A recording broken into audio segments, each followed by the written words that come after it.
Bakit po kaya doon isa lang? Madagal mo, malakas naman ko lang. Yan pumasok sa mama mo natin. Hindi naman tayo patay. Kaya patay na talaga siya.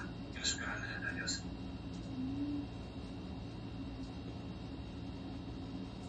Pag malaya na kayo, huwag ka lang gisingin. Diyos naman na napawa sa sakit. Bakit po kaya doon sa kanya napunta? Kasali kasi siya sa inyo.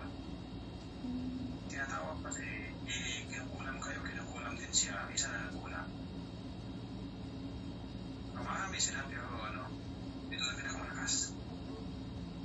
Sa kanya napunta kasi nandiyan sa bahay niya yan eh. Ano niya siya, katulong niya sa bahay niya. Opo. Kamag-anak. Hindi. Kakapasok lang kami. Kakapasok lang po nakasambahay. Yun na nga. Kaya pinigilitan niya sa makukulam. Parang dinala siya Ayaw rito. niya may katulong kayo para gano'n. Kaya nakuha lahat. Ito na yun ate. Gising na po siya kaya ate. Hello? Hello po.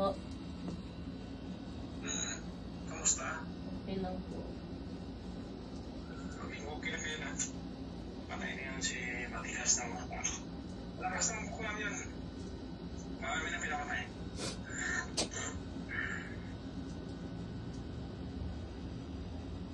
Okay na, patay na. Salamat po. Ayos na. Hindi mo binidyo kanina. Pantay na yung ililiit mo. Hindi mo binidyo kanina. Noong una eh. So, ang lakas ng kukulam yun, magklasik. Binidyohan ni Kuya John. Lalabas sa YouTube. Nakatitig ko na siya, mapatay pa siya.